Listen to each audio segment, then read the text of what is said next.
Good afternoon. My colleagues and I remain squarely focused on achieving our dual mandate goals of maximum employment and stable prices for the benefit of the American people. The U.S. economy has been expanding at a solid pace. While job gains have remained low, the unemployment rate has been little changed in recent months, and inflation remains somewhat elevated. Today, the FOMC decided to leave our policy rate unchanged. We see the current stance of monetary policy as appropriate to promote progress toward our maximum employment and 2% inflation goals. The implications of developments in the Middle East for the U.S. economy are uncertain. We will remain attentive to risks to both sides of our dual mandate. 시청자 여러분 안녕하십니까? 마켓 시그널 진행의 정무경입니다. 앞서 연준의 금리 결정 그리고 파월의 기자회견 인터뷰를 보셨습니다. 시장은 국제유가의 급등 그리고 연준의 기준금리 동결에 반응하면서 3대 지수가 일제히 하락했습니다. 특히나 다우의 낙폭이 컸는데요. 오늘 시장의 이슈들 그리고 우리에게 보내는 시그널까지 바로 확인해 보시죠. 마켓 시그널 본격적으로 출발합니다.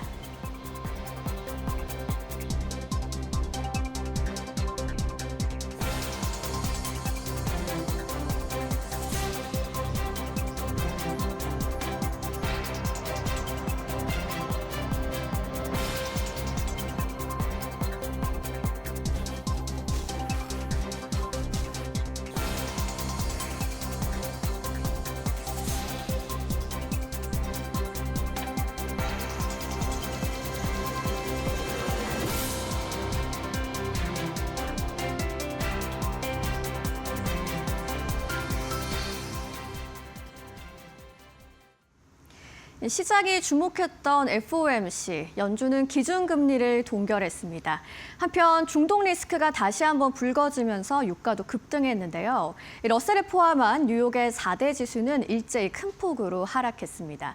특히나 시장이 크게 반응을 했던 건 금리 동결 이후에 나온 파월 의장의 인터뷰였고요. 이후에 시장이 낙폭을 키우면서 저점 부근에서 4대 지수 모두 마감을 했습니다. S&P 500이 1.36% 하락했고요. 다우가 낙폭이 가장 컸네요. 1.63% 하락, 나스닥도 1.46% 하락하면서 시장 일제히 약세를 보였습니다.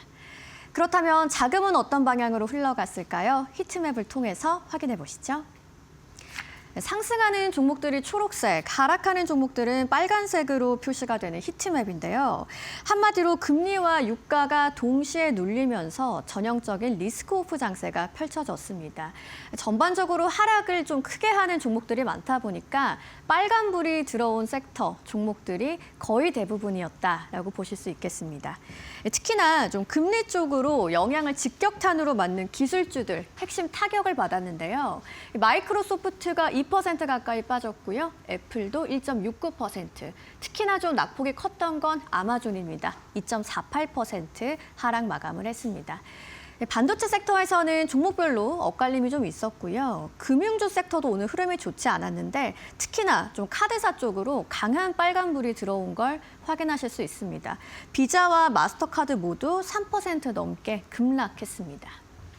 오늘은 유가도 급등을 했지만 에너지 섹터 쪽으로도 흐름이 그렇게 좋은 모습은 아니고요. 경기 방어주 쪽으로도 강하게 빨간불이 들어오면서 전반적인 약세가 펼쳐진 시장 히트맵을 통해서 보실 수가 있었습니다. 오늘 시장의 이슈들 확인을 해보셔야 될 텐데요. 역시나 좀 하이라이트가 됐던 건 연준의 금리 결정이었습니다. 시장이 가장 주목했던 이슈고 가장 영향을 많이 미쳤는데 오늘 연준의 선택까지 이어지는 물가와 유가 이야기를 한번 짚어보면서 차례로 만나보도록 하겠습니다. 먼저 연준을 흔든 물가 쇼크였습니다. 생산자 물가지수인 PPI가 발표가 됐는데요. 내용을 한번 살펴보시면 시장의 예상치는 0.3%였습니다. 하지만 실제치는 0.7% 상승으로 2배 이상 상회를 했고요. 또 변동성이 큰 부분을 제외한 근원 PPI도 함께 보시겠습니다. 진짜 물가 흐름을 보여주는 지표라고 볼 수 있는데 마찬가지로 예상치를 뛰어넘는 실제치가 나왔습니다. 자, 이런 지표가 오늘 시장에 영향을 준 방향을 한번 살펴보시면요. 먼저 인플레이션이 둔화될 거라는 기대감 약화가 됐고요. 시장은 금리 인하에 대한 기대감마저 후퇴하기 시작했습니다. 그러다 보니까 오늘 증시가 하락 출발하게 된 트리거가 됐고요. 물가가 다시 올라간다라는 신호로 해석이 됐습니다. 오늘 하락의 시작을 만든 PPI 쇼크였습니다. 한편 물가 우려에 기름을 부은 건 중동 변수였는데요. 가스전이 직격탄을 맞으면서 브렌트유는 장중 한때 5% 넘게 급등을 하기도 했습니다. 이 내용도 한번 자세하게 살펴보시죠. 자, 미국과 이스라엘이 사우스 파르스 가스전을 공격했습니다. 일부 구역에 화재가 발생했고 가동이 중단되기까지 했는데요. 이 중요한 포인트는 이 사우스 파르스 가스전이 세계 최대급의 가스전이라는 겁니다. 직접적으로 타격을 받은 거고 이제 시장은 단순한 긴장감을 넘어서 실제 공급에 차질이 발생했다는 점에 주목을 했습니다. 이란도 대응에 나섰는데요. 이 혁명 수비대인 IRGC가 보복 공격을 공식적으로 경고했습니다. 또 사우디와 아랍에미리 연합국, 카타르 에너지 시설을 타깃하겠다고 언급을 했습니다. 중동 전역으로 확전 가능성이 다시 한번 커지는 뉴스였습니다. 자, 그래서 오늘 국제유가 또 상당히 반응을 했는데요. 이 브렌트유는 장중에 109달러 선을 넘기도 했습니다. 6%가 넘는 급등이었고요. 오늘 WTI도 2%대 상승을 했습니다. 이렇게 에너지 가격이 급등하면서 증시에는 낙폭이 확대가 되는 분위기였고요. 시장 관점에서는 이제는 더 이상 단순한 긴장이 아니고 실제로 공급 차질이 현실화된 상황이라는 것에 주목을 한 거죠.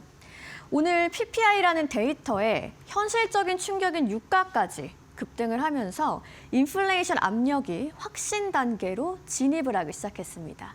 이렇게 데이터가 현실이 되면서 연준을 압박하는 흐름이 이어졌습니다. 이어서 오늘 연준의 결정, 연준의 선택을 한번 확인을 해보실 텐데요. 금리를 동결하는 결정을 내렸습니다. 그렇지만 인하가 어렵다라는 입장을 해석하면서 시장 하락의 결정타가 됐습니다. 자, 오늘 시장의 반응을 한번 살펴보시면요.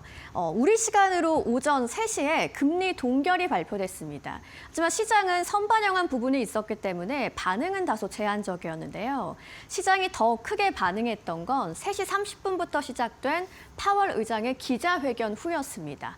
낙폭이 굉장히 확대되면서 오늘 결국 저점 부근에서 시장이 마감을 하게 됐는데요.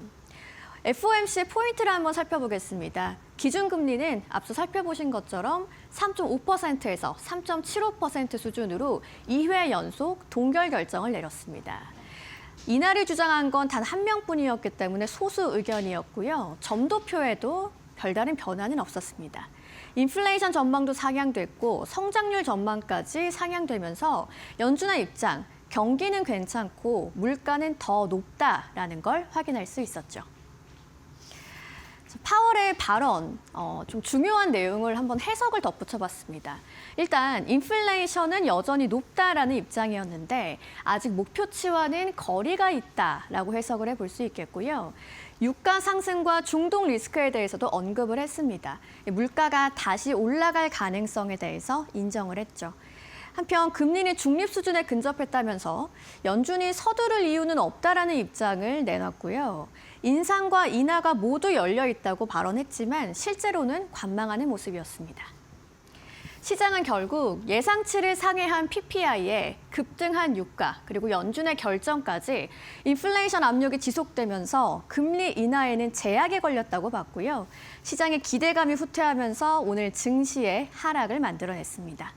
오늘 시장 금리 동결보다도 인하 기대가 꺾였다는 것에 더 반응을 했습니다. 시장에 있었던 마켓 무버 이슈들 살펴봤고요. 시장을 움직인 종목들의 이야기도 보셔야겠죠. 시장을 움직인 마켓 무버 스탁 조민재 앵커와 함께 하시죠. 오늘 시장을 움직인 마켓 모버 스탁 바로 보도록 하겠습니다. 먼저 엔비디아 장중에 내내 상승세를 보여주다가 이 장 중반에 종전의 브리핑에서 만나보셨다시피 파월 의장의 매파적 발언이 이어지면서 장 막판 이 하락폭을 확대시키면서 아쉽게 마무리가 됐습니다. 우선 장중 내내는 이 좋은 흐름을 보였다고 말씀을 드렸죠. 두 가지의 호재가 있었는데요. 먼저 엔비디아가 이 중국 수출용 그룹 AI 칩을 개발 중이라는 보도가 나왔고요.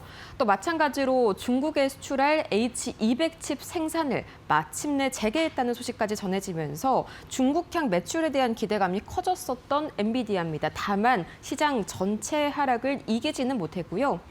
그런 분위기에도 불구하고 AMD는 1.6% 상승하면서 오늘 기분 좋게 마무리를 지었습니다. 오늘 히트맵에서 얼마 안 됐던 상승 종목 중 하나죠. 이 간밤에 삼성전자와 엄청난 협력 관계를 발표를 했는데요. 삼성전자로부터 이 HBM4 그리고 DDR5를 공급받겠다고 이 MOU를 체결을 했습니다. 이 삼성전자가 AMD의 차세대 AI 칩에 들어가는 핵심 메모리를 대량으로 공급을 하겠다고 하면서 파트너십을 강화한 건데요. 이게 또 중요한 점이요. 이게 그냥 단순히 메모리 공급을 하는 것을 넘어서서요. 이 앞으로 파운드리죠. 직접 반도체를 만들어주는 이 위탁 생산 협력까지 함께 양사가 추진하기로 했습니다.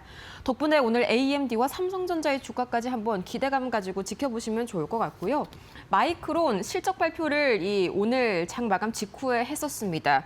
우선 지금 시간내에서 주가 흐름을 보자면 매출과 주당 순이익 모두 예상치를 웃돌았지만 시간의 거래에서 약 1% 하락하는 움직임이 나타났는데요. 우선 장중에는 내내 상승하는 움직임이 나타났습니다. 우선 번스타인이 앞으로 이 범용 메모리 가격이 더더 상승을 할 것이다.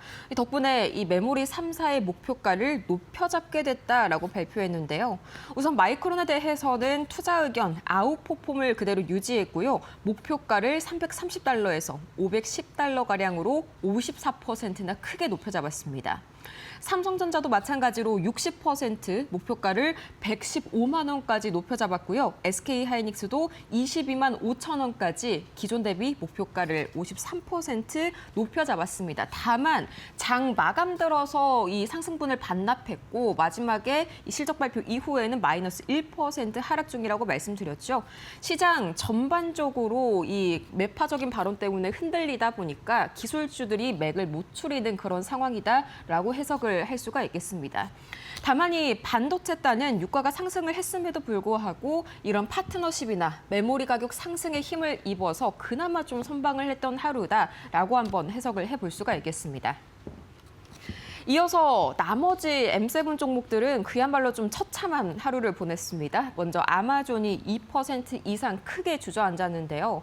이 USPS와 곧 계약이 만료되는 아마존입니다. 이 USPS가 뭐냐면요. 미국의 우체국입니다. 아마존이 지금까지 택배 배송 일부를 좀 맡기던 외주 파트너다라고 생각을 하시면 편할 텐데 이 두 회사 간의 계약이 곧 만료가 될 예정이라서 이 USPS 측에 맡기던 물량을 크게 줄이고 자체 배송으로 이 물량을 돌리겠다는 겁니다. 다만 이 아마존이 배송을 직접 하려다 보니까 당연히 비용 부담이 커질 수밖에 없겠죠. 주가에는 부담이 되는 소식입니다. 이어서 마이크로소프트, 아마존과 다시 한번 좀 법적인 공방을 검토 중이다라는 소식이 이어졌는데요. 이 사건의 발단은 오픈AI에 있습니다. 마이크로소프트가 그동안 이 오픈AI의 클라우드 독점 파트너였다는 점은 알고 계실 텐데요. 이 독점이기 때문에 모든 서비스가 마이크로소프트 애저에서만 돌아가도록 해왔습니다. 그런데 아마존이 갑자기 끼어듭니다. 최근에 아마존이 오픈AI와 손을 잡고 이 AWS에서도 서비스를 돌리도록 하면서 마이크로소프트 측에서는 아니 원래 우리 애저만 쓰기로 한 거 아니야? 이거 계약 위반의 소지가 있는데? 이렇게 문제를 제기를 한 겁니다. 한마디로 오픈AI 서비스를 누구 클라우드에서만 돌리느냐를 두고 이 마이크로소프트와 아마존이 정면 충돌을 하게 된 것이죠. 여기에 메타는 또다시 이 법적 리스크가 다시 한번 발목을 잡아갑니다. 메타가 영국 내 인스타그램과 페이스북에서 불법적인 금융 광고를 없애겠다고 진작에 약속을 한 적이 있었는데요. 그럼에도 불구하고 이걸 그대로 방치한 사실이 영국 금융행위 감독청 FCA 측에 들켜버렸습니다. 메타가 자체 필터링 시스템을 제대로 만들어내지 못했다, 이런 비판이 다시 한번 커지면서 메타의 주가가 1.12% 하락했는데요. 이 비단 개별주 이슈라기보다는요, 오늘은 이 장중 혼조세를 보이던 M7 전 종목이 파월 의장의 기자회견 이후로 급락하는 모습이 나타났습니다. 그만큼 이번 기자회견이 시장에 굉장히 매파적으로 읽힌 하루였다라고 정리해 볼 수가 있겠고요. 오늘 추가적으로 알아야 할 세 가지의 이 시장을 움직인 종목이 더 있습니다. 먼저 우리에게 메이시스 백화점으로 굉장히 유명한 기업이죠. 바로 소매 유통업체 메이시스. 이렇게 안 좋은 상황에도 불구하고 4% 이상 크게 올랐는데요. 이 4분기 호실적과 더불어서 예상보다 강한 매출 전망을 발표를 했습니다. 근데 이게 또 중요한 점이요. 이런 메이시스가 강한 전망을 발표를 하자마자 최근 저소득층 가게는 상당히 압박을 받는 상황이었죠. 그런데 부유층이 소비를 하는 이 메이시스의 이 실적이 굉장히 잘 나왔다. 우리가 지금까지 걱정하고 있었던 소비의 양극화, K자형 경제가 더 심화되고 있다는 점을 보여주는 대목입니다. 그걸 한 가지 더 보여주는 게 바로 룰루레몬의 실적인데요. 요가복의 샤넬이라고 불리죠. 한마디로 돈 많은 사람들이 입는 브랜드입니다. 이 4분기 매출과 주당 순이익이 모두 예상치를 상회하면서 3.84% 큰 폭으로 올랐는데요. 이 계속해서 이 고급 브랜드 그리고 부유층들이 소비하는 이런 관련주들이 오늘 잇따라서 강한 실적을 발표를 했습니다.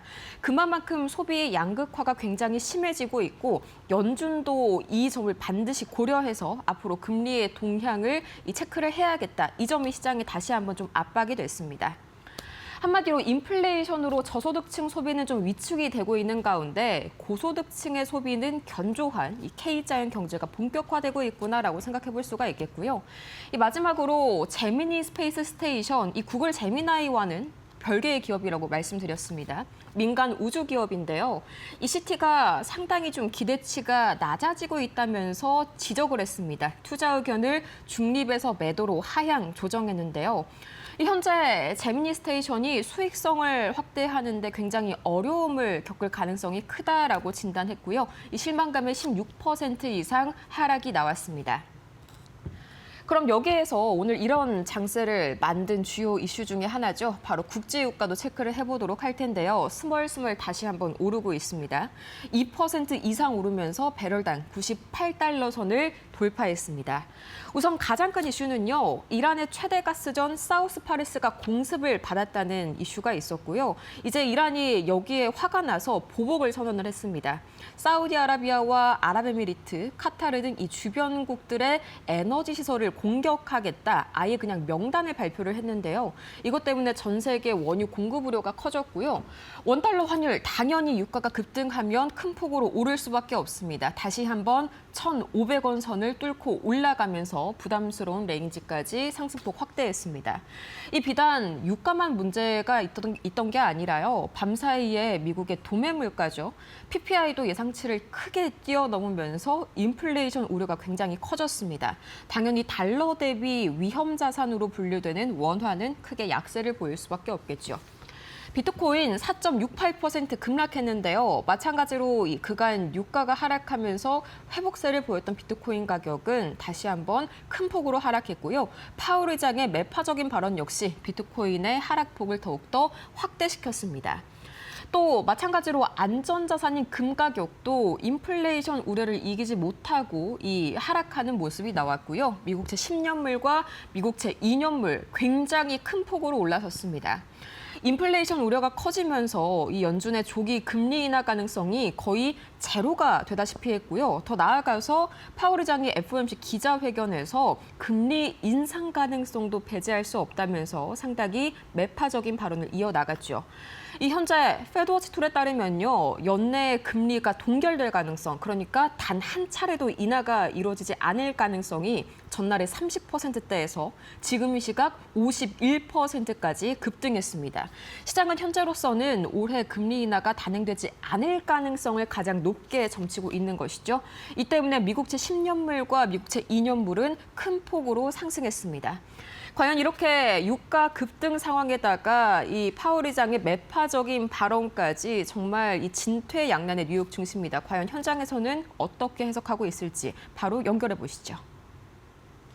연준의 금리 결정이 시장에 미친 영향, 뉴욕에서 바로 분석해 드립니다. 김상윤 이데일리 뉴욕 특파원 연결해 보겠습니다. 안녕하세요. 네, 김상윤 이데일리 뉴욕 특파원입니다. 네, 연준이 두 차례 연속 금리 동결을 단행했습니다. 특히나 중동발 전쟁 불확실성이 커졌다고 언급을 하면서 장기간 금리 동결할 가능성까지 내비쳤죠. 네, 이번 파월 의장의 메시지를 한마디 정리하면 금리 인하 기대의 제동입니다. 파월 의장은 기자회견에서 금리 인하의 전제를 아주 분명히 제시했죠. 연중 인플레이션 다소 진전될 것으로 보지만 그 진전이 확인되지 않으면 금리 인하도 없다고 밝힌 건데요. 이 말의 의미는 연준이 더 이상 선제적으로 금리를 낮추지 않겠다는 뜻을 명확히 한 것입니다. 즉 전망이나 기대가 아니라 실제 물가 데이터가 내려가는 것을 확인한 뒤 그때 움직이겠다고 밝힌 것입니다. 현재 근원 인플레이션이 약 3% 수준으로 여전히 목표치를 2%를 웃도고 있습니다. 특히 연준 내부에서도 물가 둔화 속도가 기대보다 느리다는 판단이 확산되고 있습니다. 그래서 이번 전도표에서는 겉으로는 금리 인하가 올해 한 차례 인하될 것이라는 전망이 유지되긴 했지만 실제로는 일부 위원들이 인하 횟수를 줄이는 등 내부적으로 덜 완화적인 방향으로 이동한 모습입니다. 결국 시장이 기대하는 것처럼 빠른 금리 인하 사이클이 시작되기보다는 기다리면서 확인한 정책, 다시 말해 데이터를 확인한 이후에 움직이는 신중한 기조가 이어질 가능성이 커졌습니다. 시장에서는 파월 의장의 발언을 좀 더 매파적으로 해석하면서 올해 금리 인하 가능성이 사실상 소멸됐고 심지어 4월 회의에서 금리 인상 가능성도 4%가량 반영하고 있습니다. 내년 4월 금리가 인하될 가능성이 그나마 50% 정도로 반영하는 등 시장에서는 금리 인하 가능성이 빠르게 후퇴하고 있습니다. 네, 파월 의장의 매파적인 발언이 시장의 기대와는 좀 다소 충돌을 하는 모습이었는데요. 이 연준이 확실히 노동시장의 둔화보다는 물가 쪽으로 좀 방점을 찍는 분위기가 강해 보였습니다. 그렇다면 연준이 보는 가장 큰 물가 변수는 어떤 걸까요? 네, 지금 연준이 보는 핵심 변수는 크게 두 가지입니다. 관세와 유가, 즉 정책 요인과 지정학 요인입니다. 먼저 관세입니다. 파월 의장은 현재 물가 상승의 상당 부분이 관세에서 비롯됐다고 설명했는데요. 이 관세는 구조적인 인플레이션이라기보다는 이래서 가격 상승 요인이 경제 전반에 퍼져 있다는 과정으로 보고 있습니다. 문제는 그 속도입니다. 파월 의장은 관세 효과가 완전히 반영되기까지는 8개월에서 길게는 1년 이상 걸릴 수 있다고 밝혔는데요. 그래서 연준은 올해 중반부터 이 관세발 물가 압력이 실제로 둔화되는지를 확인하려고 하고 있습니다. 두 번째는 이란 전쟁발 유가 상승입니다. 중동 전쟁 여파로 국제 유가가 급등하면서 새로운 변수로 떠올랐는데요. 유가 상승은 통화정책 입장에서 가장 어려운 변수이기도 합니다. 왜냐하면 유가는 물가를 끌어올리고 동시에 소비와 성장을 위축시키기 때문입니다. 파월 의장도 영향의 크기와 지속기간은 아무도 모른다고 했는데요. 이건 연준이 지금 상황을 정확히 예측하기 어려운 국면으로 보고 있다는 의미입니다. 결국 연준이 보고 있는 핵심은 하나로 볼 수 있습니다. 관세 효과가 실제로 사라지고 있는지 그리고 유가 충격이 얼마나 오래 가는지를 지켜보겠다는 겁니다. 이 두 가지가 확인돼야만 금리 인하 판단도 가능하다는 취지로 해석됩니다. 네, 금리 인하를 위해서는 이 물가 그리고 관세, 유가가 상당히 좀 중요한 변수가 앞으로 작용을 할 것 같습니다. 한편 특히 이번 회의에서 금리 인상 가능성까지 논의됐다는 점에 사실 시장이 좀 크게 놀랐거든요. 어떻게 보세요? 네, 이 부분이 이번 기자회견에서 가장 시장을 긴장시킨 대목이기도 합니다. 파월 의장은 명확하게 금리 인상 가능성도 이번 회의와 그리고 지난 회의에서도 논의했다고 밝혔습니다. 다만 중요한 것은 그 다음입니다. 파월 의장은 대다수 위원들은 이를 기본 시나리오라고 보지 않는다고 선을 그었긴 했는데요. 즉 현재 기준에서는 보면 금리 인상이 곧 현실화될 가능성은 낮지만 완전히 배제된 선택지는 아니라는 의미입니다. 일부 위원들은 금리 인상을 주장하고 있다고 볼 수 있는 여지도 있고요. 왜 이런 발언이 나왔냐면 지금 연준이 처한 상황이 자체가 매우 복잡하기 때문입니다. 한쪽에서는 유가 상승과 관세로 인한 물가가 다시 오를 위험이 있고 다른 한쪽에서는 고용 증가 둔화 등으로 경기 하방 위험도 커지고 있습니다. 이처럼 물가와 성장 리스크가 동시에 존재하는 상황에서 연준의 정책 방향이 한쪽으로 명확하게 정해지기 어려운 상황입니다. 그래서 연준은 지금 모든 옵션을 테이블 위에 올려둔 상태라고 보는 것이 맞을 것 같습니다. 파월 의장 역시 연준은 어떤 옵션도 완전히 배제하지 않는다고 밝혔죠. 처음 말씀드린 대로 시장에서는 올해 금리가 다시 인상될 가능성만을 2에서 4%가량 반영하고 있습니다. 네, 모든 옵션을 열어두겠다라는 연준의 입장을 확인한 이야기였습니다. 지금까지 김상윤 이데일리 뉴욕 특파원이었습니다. 좋은 말씀 고맙습니다. 네, 감사합니다. 시장 마감 상황 뉴욕에서 전해드렸습니다.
밤사이 뉴욕 증시 이 5가지만큼은 반드시 알아가세요. 머스노 5 오늘도 출발합니다.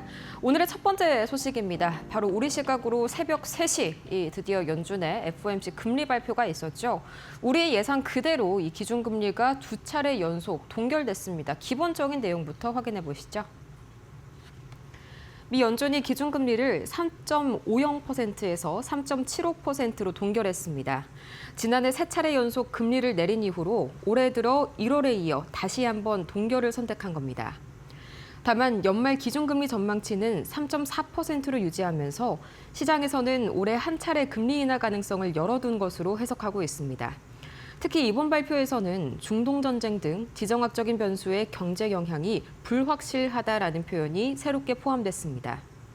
이번 결정은 위원 11명의 찬성과 1명의 반대로 통과가 됐고요. 반대 의견을 낸 위원은 스티븐 마이런 이사로 0.25%포인트 인하가 필요하다고 주장했습니다. 이에 따라 한국과 미국의 금리 격차는 상단 기준 1.25%포인트로 그대로 유지됐습니다. 이 금리 발표가 자체로 난 그 직후에는요, 시장이 나쁘지가 않았는데 문제는 30분 뒤였죠. 이 파월 의장의 금리 관련 기자회견이 진행이 된 이후로 시장은 낙폭을 확대했습니다. 이 파월 의장은요, 어쩌면 인플레 상황에 따라서 금리 인상을 배제할 수 없다면서 매파적인 메시지를 남겼습니다. 제롬 파월 연준 의장이 기자회견에서 매파적 신호를 내놓으면서 뉴욕 증시는 낙폭을 더욱 확대했습니다. 파월 의장은 최근 유가 급등의 영향으로 단기 기대 인플레이션이 상승했다면서 에너지 가격이 물가 전반을 끌어올릴 수 있다고 우려했는데요. 특히 관세와 유가 충격이 물가 둔화를 방해하고 있다면서 물가 진전이 없다면 추가 금리 인하도 어렵다고 선을 그었습니다. 매파적인 메시지죠. 향후의 금리 인상 가능성도 일부 제기가 되고 있지만 아직까지 기본 시나리오는 아니라고 설명했고요. 중동전쟁 영향에 대해서는 아직 경제적인 파급을 판단하기 이르다면서 논의도 본격적으로 이루어지지 않았다고 밝혔습니다. 아울러 사법부 조사가 끝날 때까지 의장직을 유지하겠다는 입장도 재확인했습니다. 여기에 더해서 연준은 올해 물가 전망치를 상향 조정한 반면 실업률 전망은 그대로 유지하면서 금리 인하 기대감이 더욱더 후퇴했는데요. 결국 유가발 인플레이션 우려와 함께 정책 불확실성까지 맞물리면서 증시에 더한 부담으로 작용이 됐습니다. 그렇다면 이 FOMC 발표가 나오기 전까지는 시장이 좋았었냐? 아닙니다. 시장은 원래 오늘 출발 시점부터 하락 출발을 하고 있었는데요. 그 첫 번째 이유, 유가가 또다시 이 상승 국면에 들어섰습니다. 밤사이 국제유가가 WTI 기준 배럴당 98달러 선을 다시 한번 돌파하면서 뉴욕 증시에 하방 압력을 더했습니다. 이란의 국영TV와 파르스 통신에 따르면 페르시아만에 위치한 이란 최대의 가스전인 사우스 파르스 일부와 이와 연결된 석유 산업시설이 미국과 이스라엘의 미사일 폭격을 받았기 때문인데요. 해당 가스전은 이란과 카타르가 공유하는 초대형 에너지 거점으로 아직 구체적인 피해 규모는 확인되지 않고 있습니다. 이번 공격에 대해서 이란 이슬람 혁명 수비대는 즉각적인 보복을 경고했는데요. 그동안 안전하다고 여겨졌던 적들의 주요 에너지 인프라를 타격하겠다고 강력하게 선언했습니다. 특히 이란은 사우디아라비아와 아랍에미리트, 카타르 등 주변 걸프 국가의 에너지 시설들을 합법적인 타격 목표로 규정하고 구체적인 시설 명단까지 전격 공개하면서 국제유가에 대한 긴장감을 최고조로 끌어올렸습니다. 여기에 오늘 시장이 하락 출발한 또 다른 이유, 바로 이 도매물가죠. PPI가 생각보다도 너무 높게 나왔습니다. 문제는요, 이게 아직 이란 전쟁의 영향을 받지 않았음에도 불구하고 물가가 상당히 부담스럽게 나왔다는 겁니다. 미국의 2월 생산자 물가지수 PPI가 시장 예상치를 크게 웃돌면서 인플레이션 압력이 여전히 견고하다는 점을 확인시켰습니다. 2월 PPI는 전월 대비 0.7% 상승하면서 시장 예상치인 0.3%를 2배 이상 웃돌았습니다. 전년 대비로도 3.4% 오르면서 예상치를 상회했고요. 에너지와 식품을 제외한 근원 PPI 역시 전년 대비 3.9%, 거의 4% 가까이 상승하면서 물가 압력이 전방위에 걸쳐 있음을 확인시켰습니다. 특히 이번 상승분의 절반 이상은 여행과 숙박 등 여전히 서비스 가격이 차지했고요. 식품 가격은 2021년 이후 최대폭으로, 중간재 가격은 2023년 8월 이후 가장 가파르게 치솟았습니다. 더 큰 문제는 이 지표가 중동 전쟁의 영향이 본격적으로 반영되기 전의 결과라는 사실인데요. 미국 경제 내부에서 이미 물가 상승 압력이 누적되어 있었음을 의미하고요. 여기에 최근에 전쟁으로 인한 유가 급등세가 더해질 경우엔 인플레이션이 다시 한번 폭발적인 상승세로 진입할 가능성이 매우 높습니다. 이에 국채시장도 즉각 반응하면서 10년물 국채금리가 다시 한번 4.2%를 돌파했습니다. 시장이 연준의 조기 금리 인하 가능성을 낮게 보면서 인플레이션 장기화 시나리오를 가격에 반영하기 시작한 것으로 풀이됩니다. 그나마 우리 증시에 보탬이 될 만한 소식이 한 가지가 전해지긴 했는데요. 어제 장마감 직후에 7조 원이 넘는 자사주 매입 소식을 발표하고 또 내년 하반기부터 테슬라 칩을 양산하겠다고 발표했던 삼성전자, 더 큰 소식을 밤사이에 발표했습니다. 바로 AMD와 초대형 AI 반도체 동맹을 결성하겠다고 밝혔습니다. 삼성전자가 엔비디아에 이어 또 다른 반도체 거물인 AMD와 손을 잡고 AI 시장 선점에 나섭니다. 삼성전자는 어제 리사수 AMD 회장이 참석한 가운데 차세대 AI 메모리인 HBM4를 비롯한 반도체 전 분야에서 협력을 강화하기로 했는데요. 이번 협약의 핵심은 AMD의 차세대 AI 칩 MI455X에 삼성의 최첨단 메모리 HBM4를 본격적으로 탑재한다는 점입니다. 삼성은 지난 2월 세계 최초로 이 제품을 만들기 시작했는데 이번에 AMD라는 확실한 대형 고객사를 확보한 것이죠. 뿐만 아니라 삼성은 서버용 두뇌라고 할 수 있는 이 6세대 에픽 프로세서에 딱 맞는 고성능 메모리 DDR5도 함께 공급하기로 했습니다. 이와 함께 두 회사는 이 고성능 서버용 메모리와 함께 삼성이 AMD의 설계를 받아 대신 칩을 만들어주는 파운드리 위탁 생산 협력도 함께 논의하기로 했습니다. 이 삼성전자 관련 호재는 한 가지가 있었지만요. 여전히 강력한 이 유가 상승 압력, 거기에다가 파월 의장의 매파적인 발언까지 더해져서 오늘 우리 증시 다시 한번 출렁일 수 있다는 경고음이 울리고 있습니다. 지금까지 이 머스노우 5를 살펴봤습니다.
네, 월가에서 보내는 시그널을 확인해보는 시간입니다. 월가 시그널, 오늘도 신일섭 위원님과 함께합니다. 어서 오세요. 네, 안녕하세요.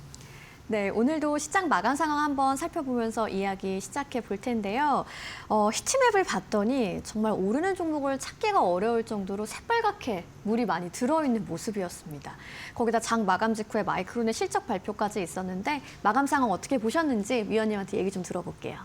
네, 역시 그 가장 최후의 순간이 오면은 살아남을 가장 강한 몇몇만 제외하고 네. 다 빠졌다.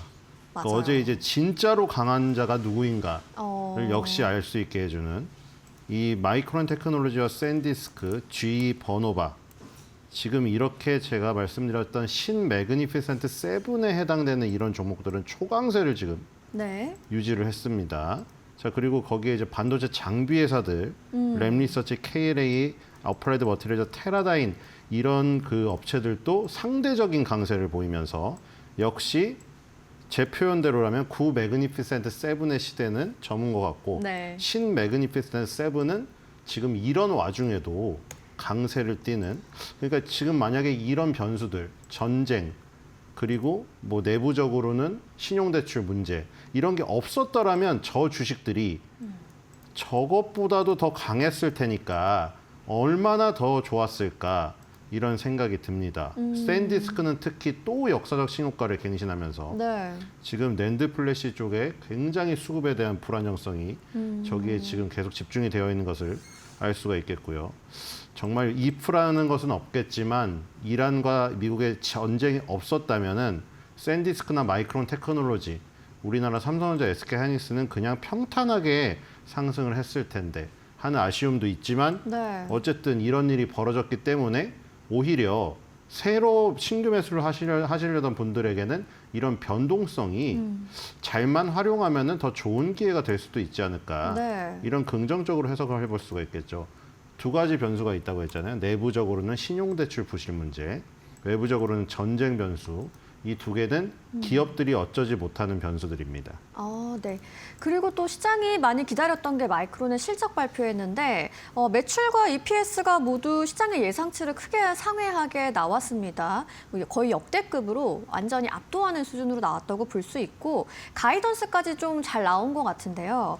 주가는 좀 애매한 것 같기도 하고요. 좀 어떻게 보세요?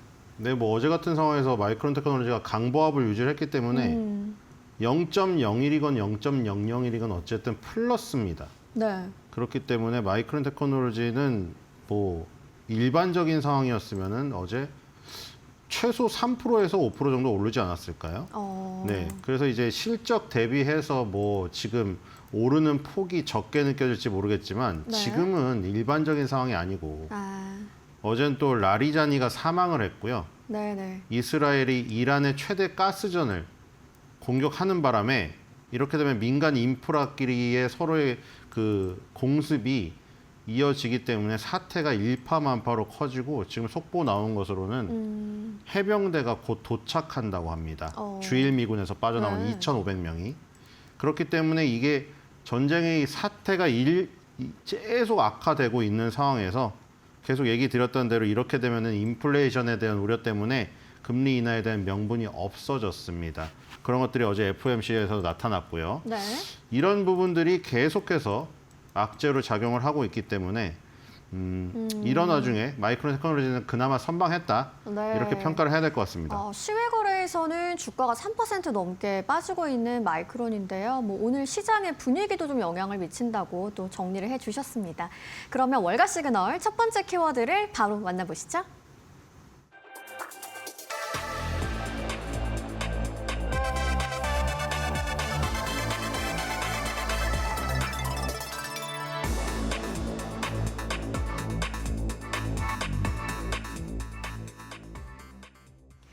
네, AI에 대한 우려를 완전히 뒤집을 수 있을까요? 젠슨항 CEO가 2027년 수요 1조 달러를 제시를 했습니다. 오늘의 첫 번째 시그널 키워드로는 엔비디아의 빅테크 랠리를 가져오셨는데 어떤 내용인지 조금 더 들어볼게요.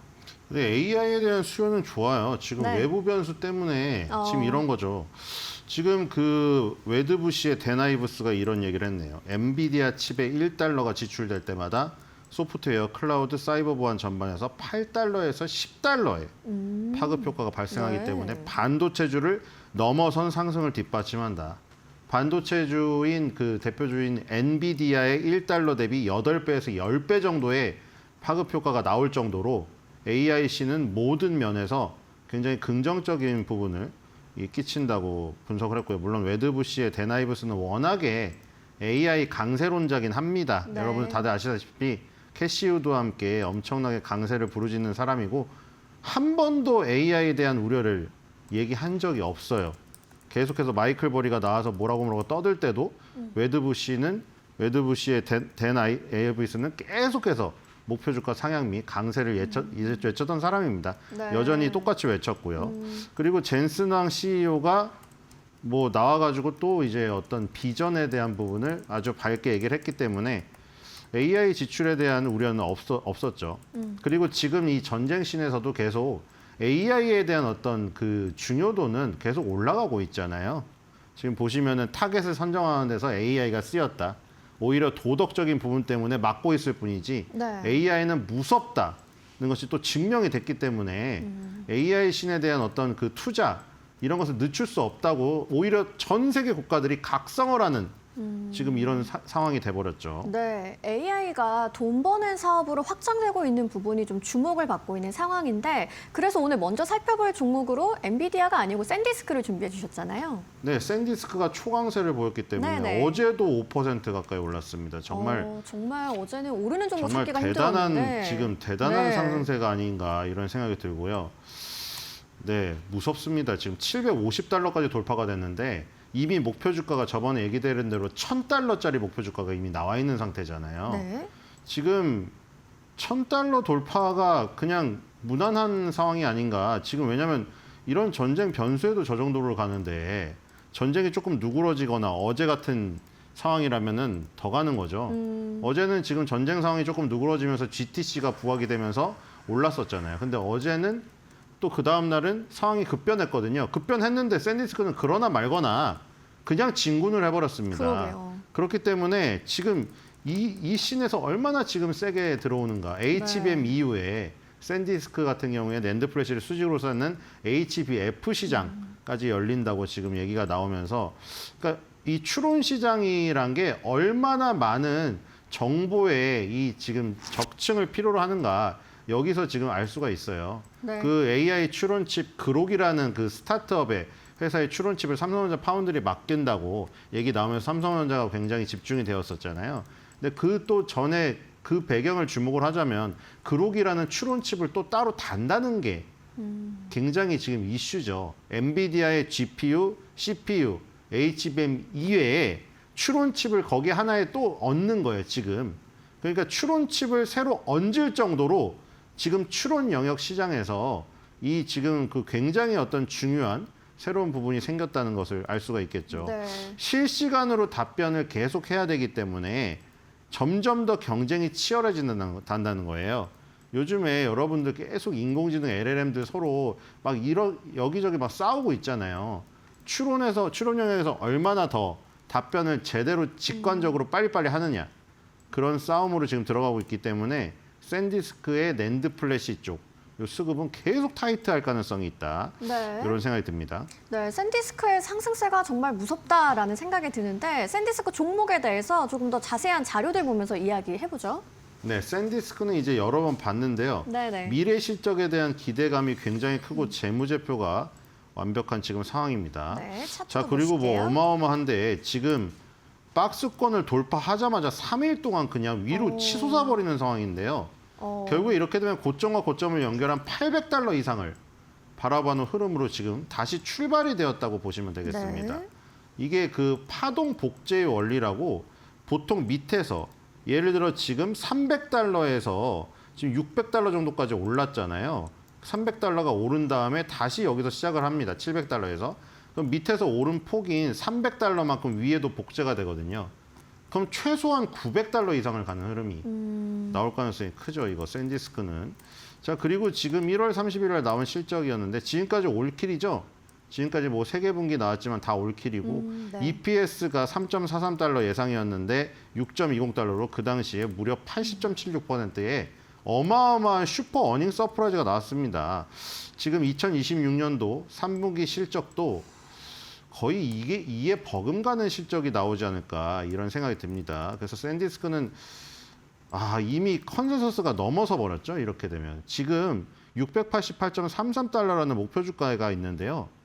이미 도달돼서 넘어서서 오히려 여기서 주가가 8.67% 떨어져야지 목표 주가가 됩니다. 그러니까 지금 의견이 스트롱 바이잖아요. 15개 네. 의견 중에 12바이에 3홀드니까 이러면 목표 주가 상향을 하던가 아니면은 저 의견을 접어야죠, 홀드로. 근데 홀드로 접을 리가 없으니 그러게요. 목표 주가를 최소 800달러에서 900달러로 올리지 않으면 네. 증권사가 어떤 그 보고서를 내는 근거가 사라집니다. 그렇게 해석을 해볼 수 있군요. 자, AI 이미 늦었죠. 목표 네. 주가가 늦을 정도로 주가의 상승이 너무 빠르다는 거예요. 이 목표 주가를 쓰는 애널리스트의 시간이 부족한 상황입니다. 지금. 그 정도군요. 알겠습니다. 참 AI 하나로 시장 전체의 투심이 회복되는 분위기까지 우리가 확인을 해볼 수가 있는데 우리 시장에서 시그널 받을 종목이 궁금해집니다. 역시나 좀 머릿속에 떠오르는 종목이 있긴 한데요. 네, 뭐 SK 하이닉스죠. 어제도 보셨다시피 제가 분명히 3번째 놓치면 죄악이라고 말씀을 강하게 드렸잖아요. 말씀하셨습니다. 네. 네, 그 전부터 3번째 놓치면 그건 신중함을 넘어서는 겁니다, 여러분들. 네. 그렇기 때문에 지금 SK 하이닉스도 목표 주가 170만 원 나와 있잖아요. 샌디스크는 네. 목표 주가가 1,000달러가 나와 있습니다. 어제 뭐 파월이 또 뭐 끝까지 그래 고집을 부리면서 뭐 지금 그런 얘기를 해가지고 또 급락을 하고 그러니까 이게 안팎으로 트럼프는 좀 짜증이 날 법도 할 겁니다. 동맹들은 다 안 도와준다고 하지. 그리고 파월은 끝까지 5월달까지 버티고 지금 캐비너시는 지금 전쟁 문제 때문에 상원에 이 회의도 안 잡혔어요. 연준 저기 의장으로서 언제 저기가 될지도 몰라요. 파월이 끝까지 버틴다고 했죠. 뭐 그게 법이라고 합니다. 그래가지고 지금 이런 지금 상황인데 어쨌든 간에 지금 이 SK 하이닉스라던가 샌디스크의 성장 이런 것들은 지금 요런 안팎의 여러 가지 변수에도 불구하고 네. 계속 되고 있기 때문에 역시 여기다 집중을 하셔야겠죠. 지금 잔가지는 필요가 없습니다. 네. 제가 누누이 말씀드렸다시피 지금 종목 발굴은 필요 없다고 말씀드렸죠. 네, 네. 그냥 삼성전자, SK 하이닉스 지수 관련주 보시면 될 것 같습니다. 알겠습니다. 그런데 여기서 조금 우려가 되는 부분이 간밤 미국 시장 상황이 워낙 하락세가 좀 짙게 나타났잖아요. 그래서 뭐 SK 하이닉스 뭐 종목도 그렇지만 좀 대응 방법이라든지 오늘 반도체주 쪽으로 흐름이 어떻게 나올지도 조금 우려는 되거든요. 어떻게 보세요? 애매하죠. 지금 어떻게 될지. 네. 근데 뭐 삼성전자, SK 하이닉스가 지금 워낙에 지금 강하게 다시 20만 전자와 100만 닉스를 지금 돌파를 했기 때문에 그 부분을 지켜내지 않을까 이런 생각이 듭니다. 그리고 삼성전자랑 네. SK 하이닉스 역시 엔비디아의 굉장히 그 긴밀한 협력 파트너임이 이미 GTC에서 또 지금 증명이 됐고요. 네, 네. 마이크론 테크놀로지를 포함하여 이 3개 회사가 어떻게 보면 슈퍼 을의 자리에 지금 오르고 있는 것이 아닌가. 마치 지금 ASML처럼요. 지금 그런 상황이 진행이 된 것 같고 왜냐하면 젠슨왕 입에서 이미 나왔잖아요. 메모리 반도체 업체들이 그 공급 단가를 정해주면 우리는 그에 따라갈 수밖에 없다. 이미 이번 GTC 이전에 말했던 그 언급한 부분이에요.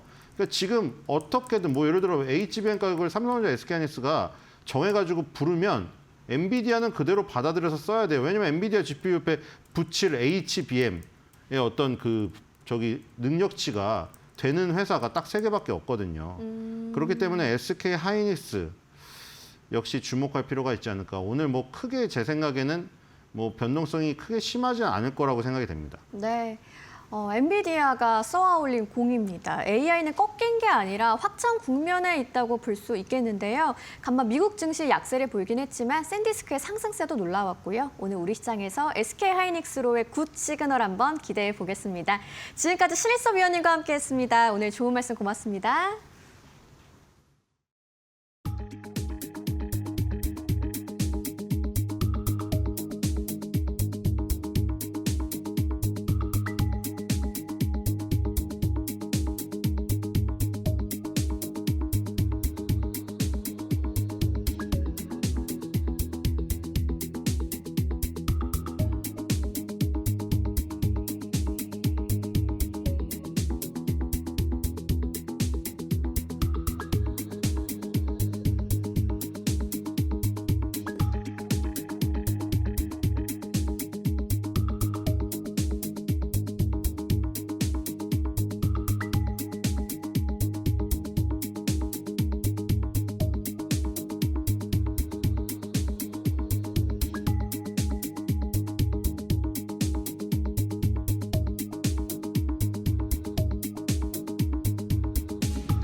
외신에서 주목하는 국내 기업과 이슈에 대해 자세히 살펴봅니다. 숨겨져 있는 투자 정보 드리는 히든 글로벌 시간. 오늘도 조호진 타키온 대표와 함께하겠습니다. 어서 오세요. 예, 안녕하세요. 네, 뉴욕 증시 분위기가 영 좋지만은 않았습니다. 엔비디아도 계속해서 상승하다가 막판에 이제 FOMC가 좀 매파적으로 나오면서 하락 전환을 하더라고요. 우리 시장 좀 긍정적인 소식이 전해졌으면 좋겠는데 오늘 첫 번째 이슈 어디에서 갖고 오셨을까요? 예, 그 디지타임스가 메모리가 세계적으로 3대 회사밖에 없지 않습니까? 네. 그 3대 회사에 대한 경쟁력을 분석하는 기사를 냈습니다. 어제 또 SK 하이닉스가 깜짝 놀랄 만한 상승폭을 보여줬었죠. 거기에 좀 연장선상이 아닐까 싶습니다. 자세한 내용 한번 살펴볼까요? 예, 어저께 이제 일본 차트를 보면 SK하이닉스가 무려 10% 육박하는 9.18%, 삼성전자는 7.66% 상승했습니다. 지금 사실 전쟁 상황 아닙니까? 전쟁 상황이고 이모저모로 좀 불안한 것이 많이 있는데도 불구하고 떨어질 때는 10% 이상 떨어졌다가 또 올라갈 때는 어제 같은 상황에서 SK하이닉스가 9%를 넘어서서 상승했다는 거는 야, 시장이 너무나 냉문탕 오간다. 시장이 보통 베타 지수라고 하죠. 그 민감도가 너무 높다라고 볼 수가 있습니다. 그래서 어쨌든 이제 어저께 SK하이닉스는 9% 넘고 삼성전자도 이제 7% 넘게 상승을 하면서 코스피도 당연히 이 두 종목 시총 1, 2위 기회다 보니까 코스피도 어저께 아주 한방 웃음을 지면서 마감을 했습니다. 네, 가장 큰 핵심은 그러니까 엔비디아에다가 HBM4를 납품을 하느냐 여기에 달려 있잖아요. 뭐 얼마큼 납품을 하느냐겠죠. 근데 일단 마이크론이 탈락서를 좀 일주시켰습니다. 결과적으로 납품을 한다면서요. 예, 그렇습니다. 그러니까 마이크론이 어저께 GTC 개막일에 맞춰가지고 엔비디아에다가 이제 베라루빈에 필요한 HBM 12단을 갖다가 출하를 했다. 뭐 샘플을 보냈다는 것도 아니고 양산 출하를 했다고 이제 밝혔습니다.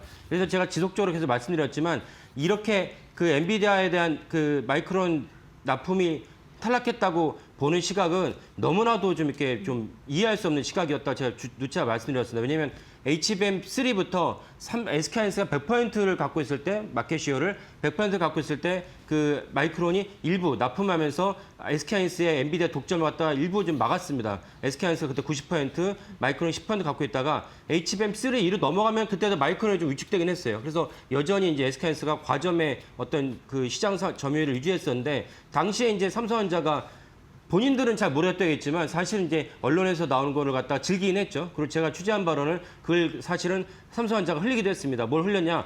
삼성전자가 HBM3를 엔비디아 납품했다고 이제 그런 보도가 많이 나왔습니다. 그러면서 이제 마이크론이 HBM4에 납품을 갖다 실패했다라는 보도가 나오면서 삼성전자가 그렇다면은 보다 많은 이렇게 마켓시어를 갖다 차지할 수 있지 않느냐라는 전망이 나왔지만 어제 마이크론의 그 분명한 이제 보도를 말미암아서 분명한 발표를 말미암아서 삼성전자가 엔비디아에다가 HBM4를 납품하는 마켓시어가 30%는 뭐 터무니없고 제가 주로 말씀드린 대로 10에서 15%로 보는 게 타당하다라고 이제 말씀드릴 수 있겠습니다. 네, 그럼 결론적으로 이제 엔비디아의 HBM4 납품이 이제 마이크론 그리고 삼성전자, SK 하이닉스 이렇게 3파전으로 가는 게 굳어졌는데 각각의 장단점이 있겠죠? 한번 정리해 볼까요? 네, 장단점을 본다면 일단 삼성전자는 아까도 말씀드린 대로 HBM4를 갖다가 엔비디아 납품한 것은 제가 볼 때 이미 시장이 안 믿었던 것 같습니다. 그래서 시장에서는 별로 거기에 대해서는 중요하게 여기지 않고 다만 삼성전자의 최대의 어떤 그 장점은 무엇이냐?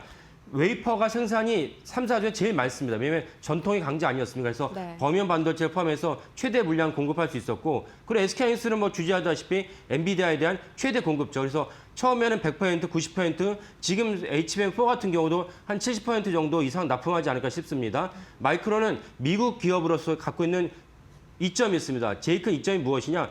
팔로우업을 꾸준히 하면서 뒤처지지 않아요. 그래서 언제나 계속 추격을 갖다가 계속하고 있는데 가장 큰 장점이 무엇이냐? 미국 기업이다 보니까 다른 기업보다 삼성전자, SK하이닉스보다 PER을 높게 평가받습니다. 그래서 어제 종가 기준, 오늘은 반영하지 않은 어제 종가 기준 했을 때 27년도 영업이익 갖다 땡겨왔을 때 지금 현재 SK하이닉스는 영업이익이 5.7배, PER이 5.7배이고 삼성전자는 7.25배. 어제 많이 올랐음에도 불구하고 그 정도 됩니다. 근데 마이크론은 어떻게 되냐? 마이크론이 현재 PER이 8.5배입니다. 근데 오늘 마이크론 실적 발표하고 나면서 그 시장에 더 떨어졌으니까 이보다 더 높게 평가했다고 볼 수 있습니다. 그러니까 마이크론이 어쨌든 어떤 기준에도 3등 기업인데도 불구하고 PER의 배수를 시장에서 평가해 준 것은 제1등이다. 이 점 왜 그러느냐? 미국 기업이다 보니까 미국 시장에서 유통하다 보니까 마이크론이 PER을 제일 높이 평가받고 있다는 것이 장점입니다. 결국 주주들에게는 수익률도 중요하고 주가가 더 올라갈 수 있는지가 중요하기 때문에 이런 점도 사실 주주들에게는 마이크론 주주들에게는 3등 기업이지만 그래도 1등 못지않은 실제적으로 1등 기업으로 대우를 받고 있다는 것이 마이크론 주주들에게는 큰 기쁨이라 하겠습니다. 네, 그만큼 이 메모리주들에 대한 기대감이 엄청나다는 반증으로도 한번 해석을 해볼 수가 있겠죠. 특히나 이 젠슨항이 이번에 어마어마한 전망을 내놓으면서 이 메모리주들이 다시 한번 탄력을 받았잖아요. 어떤 전망인가요? 네, 젠슨항이 27년까지 매출이 1조 달러를 1조 돌파할 달러요. 것이다라고 했습니다. 그래서 사실은 이제 그 시장에서는 한 9,600억 달러로 예상했는데 젠슨항이 1조 달러 돌파할 것이다. 불과 400억 달러이긴 하지만 시장도 사실은 우호적인 입장이 있고 비관적인 입장인데 거기에 대한 컨센서스가 9,600억 달러인데 젠슨항이 1조 달러 넘을 것 같다라고 얘기하면서 야 그렇다면 젠슨항의 어떤 발언이 그 시장에 대해서 그 제일 중요한 것은 AI 고점론, AI를 갖다가 해서 우리가 벌어들 수 있는 여지가 있느냐라는 맥락을 봤을 때 젠슨항이 우리 매출 1조 달러 넓을 것 같아라고 얘기하면서 그런 시장의 어떤 그 의구심을 갖다가 불식시켰다고 볼 수 있습니다. 또 다른 중요한 것이 무엇이면 결국은 이렇게 엄청난 투자를 해서 빅테크들이 올해 이제 9,600억 달러를 갖다가 그 KPX에 투자하기로 하지 않았습니까? 대부분이 이제 엔비디아 칩, HBM을 갖다 사는데 넣을 것인데 여기에 또 다른 의구심이 그렇게 엄청나게 투자를 했는데 실제 돈을 벌 수 있느냐라는 의구심이 있습니다. 근데 어제 젠슨이 뭐라고 얘기했냐면 현재 그 엔비디아의 주요 고객사 중에 그 빅테크들이 차지하는 비중이 60%인데 그러면 나머지가 이제 그 40% 빅테크가 아닌 나머지 기업들이 40%입니다. 근데 내후년이 되면은 결국은 빅테크들이 아닌 고객사의 비중이 70%까지 확대할 것이다. 이 말은 무엇이냐? 단순하게 AI 열풍과 광풍이 빅테크들 AI 데이터 센터에만 짓는 데 추정하지 않고 더 그 저변을 확대하고 있다라고 젠슨항이 발표한 것입니다. 그렇다면 아까 말씀드린 많은 분들이 의구심을 갖고 있는 이게 돈을 쏟아 부었는데 실제 돈을 벌고 있는 거야. 매출로 연결되고 있는 거야라는 질문에서는 이걸 불식시킬 수 있는 젠슨의 발언이 있었다라고 볼 수가 있겠습니다. 네, 그동안 굉장히 괴롭혀왔었던 수익화 논란을 한 방에 잠재웠다 이렇게 좀 정리를 해볼 수가 있겠네요. 그 외에도 굉장히 또 중요한 내용들이 많이 나왔다면서요. 또 어떤 예. 목표를 발표를 했을까요? 그 기술적으로 마이크로소프트가 이미 벌써 베라 루빈을 갖다가 사용하고 있다. 베라 루빈 사용에 대한 그 준비를 마쳤다고 이제 그 젠슨항이 발표를 했고 네. 베라 루빈 참고로 말씀드리면 수천 개의 렉을 갖다가 생산을 하면서 한 번에 일괄적으로 연결하는 또 기술도 이번에 엔비디아가 시연을 했습니다. 그러니까 엔비디아는 무엇이면 세계 시총 1위 기업답지 않게 민첩하면서 능동적으로 일하고 기술 혁신에서 뒤처짐이 없다는 것을 볼 수가 있습니다. 그리고 또 하나 이제 중요한 시사점이 무엇이냐? 광학 스위치. 지금 너무나도 이제 그 장치와 장치를 디바이스와 디바이스에 붙이다 보니까 그런 모든 디바이스는 구리선으로 연결하는데 구리선에서 아무리 이제 현재 했던 기술을 갖다 계속 발전시킨다 할지라도 구리선이 갖고 있는 근본적인 이제 한계, 예를 들면 발열 문제, 속도에 어떤 제한 문제가 있는데 그래서 많은 분들이 그 구리선에 한계가 있으니까 그 다음에 그 기술적 혁신이 어디서 이루어져야 되냐? 광학이라고 봤거든요. 그래서 실제로 어저께 엔비디아가 많은 사람들이 예상했던 대로 광학 스위치를 바탕으로 이제 그 개발하겠다 얘기했습니다. 결국 그 말은 무엇이냐? 당연히 최고의 어떤 리더가 최고의 고객에 광학 스위치를 간다면 부품 회사 입장에 메모리 3사 입장에서는 광학으로 가야 됩니다. 이런 것들은 어제 엔비디아 발표를 보면서 SK하이닉스나 삼성전자 엔지니어들 입장에서는 너무나 많은 두통거리. 진짜 가는구나. 그렇다면 우리가 또 다른 어떤 디바이스를 갖다 개발해야 되니까 이런 점에서는 각 3사 엔지니어들 입장에서는 골칫거리를 줬다고 볼 수 있지만 한편으로는 이 골칫거리를 과제를 갖다가 해결해야 된다면 또 다른 어떤 그 엄청난 이제 그 어닝을 갖다가 엄청난 매출을 불러일으킬 수 있다. 그래서 3사는 뒤처지지 말고 열심히 개발해야 된다는 것을 어제도 알 수 있었습니다.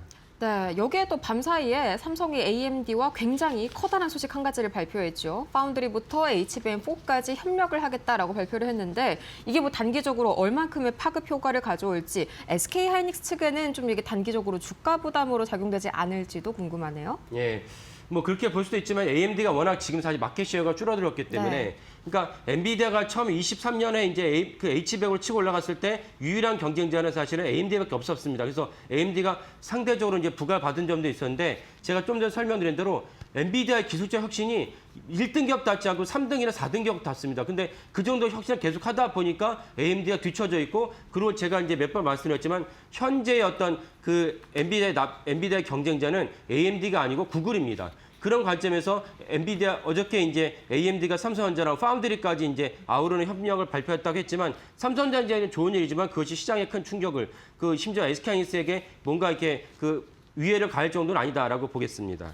네, 지금 코스피 야간 선물이 밤사이에 나온 이 매파적인 발언에 의해서 좀 떨어지고 있지만요. 반도체 단이 이걸 좀 상쇄해주지 않을까 하는 기대감을 좀 불러일으키는 소식이었습니다. 다음 두 번째 소식 한번 만나보도록 할까요? 두 번째 인사이트는 어디에서 가져오셨나요? 예, 로이터가 저희가 이제 작년에 이제 보도해드렸던 영국 기반의 펠리서라는 이제 행동지의 펀드가 있는데 네. 거기 행동지의 펀드가 더욱더 한국에서 주주행동주의 확산해야 된다는 보도를 했습니다. 결국 주주행동주의라는 거는 행동주의 펀드, 액티비티 펀드라 봐야 되는데 이 부분을 좀 자세하게 말씀드리도록 하겠습니다. 네, 지금 보니까요. 펠리서 측이 LG화학이랑 또 SK스퀘어까지 같이 좀 이제 주주 환원 강화를 요구했다고 하는데 뭐 굳이 이 두 개의 기업을 타격한 이유가 있나요? 예, 두 개의 기업이 가진 공통점이 있는데 자회사가 엄청난 자회사를 갖고 있다는 점입니다. 엄청난 자회사를 갖고 있는데 실제로 모기업 입장에서는 그 엄청난 자회사가 생기는 어떤 후광과 매출과 주가 상승이 그에 미치지 못하다라는 것은 공통점입니다. 그래서 펠리서 캐피탈은 아까 말씀드렸는데 행동주의 펀드. 행동주의 펀드는 뭐냐? 저가에 사서 이 저가에 생긴 그 문제점을 갖다 개선을 요구하고 그래서 시장에 대해서 주가가 원상태로 복원이 되면 차익실을 원하는 것입니다. 이렇게 본다면 아니 그러면 저가에 살리지 않을 펀드가 어디냐 다 볼 수가 있습니다. 그래서 똑같은 맥락을 볼 수 있지만 가장 큰 차이점이 무엇이냐면 언론도 지속적으로 등장하면서 문제를 갖다 지속적으로 제기하고 또 다른 것은 주주총회 등장을 하고 또 내가 주주로서 이사로도 내가 참여하고 싶다라는 것을 능동적으로 행동한다는 것이 행동주의 펀드의 가장 큰 차이점을 하겠습니다. 그래서 그 펠리서 캐피탈은 SK스퀘어에 대해서 요구를 하고 있는데 SK스퀘어가 우리가 사실 주목할 점이 많다라고 볼 수 있겠습니다. 네, 뭐 지주사들이 얼마나 좀 할인율이 크길래 이런 주장을 하는 건지 뭐 단순 계산을 제가 한번 해봤습니다. 계산을 해보면요, 이 SK하이닉스 시총이 750조 원이니까요, SK스퀘어의 시총이 140조 원인 게 어느 정도 이 계산이 맞는 거거든요. 실제로는 한참 미달인가요? 예. 왜 그 계산이 맞다고 볼 수 있냐면은 SK스퀘어가 갖고 있는 SK하이닉스의 지분율이 20%입니다. 그러니까 물론 다른 회사도 있어요. 다른 회사도 있지만 SK하이닉스만 따져도 20%니까 그러면 아까 말씀드린 어제 종가 기준으로 SK하이닉스의 시총 750조. 그러면 20% 갖고 있으니까 SK스퀘어는 최소한 무엇이 되느냐? 140조의 시총을 갖고 있어야 되는데 어제 종가 기준으로 SK스퀘어의 시총이 83조에 불과합니다. 40% 할인율을 갖다 받고 있습니다. 이러니까 펠리서 캐피탈이 SK스퀘어에서 1% 지분을 갖고 있으면서 지속적으로 너무나도 만약에 주가가 저평가되어 있으니까 SK스퀘어의 주가를 올릴 방안을 내놔라라고 요구를 하는 것입니다. 그러면 앉아서 SK스퀘어의 주주들은 펠리서 캐피탈이 능동적으로 열심히 일을 해주면 SK스퀘어 다른 주주들 입장에서는 펠리서 캐피탈을 갖다가 응원하는 그런 어떤 맥락이라고 보시면 되겠습니다. 그럼 뭐 당연히 펠리서 입장에서는 이제 주가 부양을 위해서 최선을 다해라 이런 압박을 할 수밖에 없겠네요. 예, 그렇습니다. 구체적으로 무엇을 요구하고 있냐? 자사주를 SK스퀘어가 자사주를 매입해서 주가를 올려라라고 요구를 하고 있고 그다음에 이제 펠리서 캐피탈 능동적으로 SK스퀘어 등기이사가 되고 싶다. 등기사가 되면 보다 많은 것을 들여다볼 수 있고 보다 많은 안건을 처리할 수 있습니다. 이런 점에서 사실은 펠리서 캐피탈이 SK스퀘어 요구를 하고 있는데 참고로 이제 제가 좀 이따 한 번 더 자세히 말씀드리겠지만 SK하이닉스의 주가가 많이 올랐다고 하지만 여전히 저평가되어 있다는 부분 중 하나 무엇이냐? 지배구조가 후진적입니다. 이런 점을 사실은 이제 개선하면 SK스퀘어가 또 올라가면 펠리서 캐피탈 요구가 반영된다 볼 수 있습니다. 이런 점을 사실은 펠리서 캐피탈이 말로만 아니라 현실화하기 위해서 등기사로 내가 이제 하고 싶다라고 요구하고 있습니다. 야, 1% 갖고 어떻게 등기사를 하겠냐 라고 말할 수 있지만 상법이 개정이 되면서 실질적으로 예전보다는 해당 요구가 실현될 가능성이 높다고 볼 수 있겠습니다. 이런 것을 보고 펠리서 캐피탈이 SK스퀘어 지분을 야금야금 모으다가 1% 넘게 갖고 있다라고 보시면 되겠습니다. 네, 전혀 무시할 수가 없는 요구인 것 같습니다. 그 외에도 또 추가적으로 개선 사항들을 몇 가지 더 얘기를 했다면서요. 어떤 게 있을까요? 네. 그 후진적 지배구조를 개선해야 되는데 후진적 지배구조를 한다면 이 문제는 SK하이닉스에도 있습니다. 예를 들면은 아까 말씀드린 SK하이닉스가 1년 동안 여러 안건을 갖다가 이사들이 등기이사 투표를 했는데 등기이사는 사내이사 사회에서 합쳐서 10명입니다. 근데 단 한 건에 반대가 없었습니다. 무려 45건의 안건을 갖다가 채택을 해서 찬반을 물어야 되는데 단 한 건도 반대가 없었던 10명 이사 중에 단 한 명도. 이것이 과연 올바르게 이사들이 투표를 하고 이사들이 안건을 갖다가 힘층 있게 연구를 했는지가 의문입니다. 이런 점에서 SK하이닉스가 개선한다면 더욱더 주가 올라갈 것이고 SK스퀘어도 같이 주가 올라갈 것이라 볼 수 있습니다. 또 다른 문제가 무엇이냐?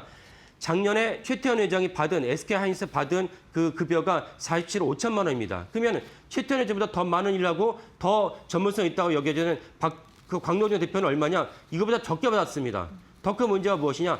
제가 볼 때 아무런 일을 하지 않았어서 여겨지는 박정호 전 부회장, 현재는 경영자문위원인데 SK하이닉스 경영자문위원입니다. 경영자문위원 박정호 전 부회장이 작년 얼마에 받았냐? 96억을 받았습니다.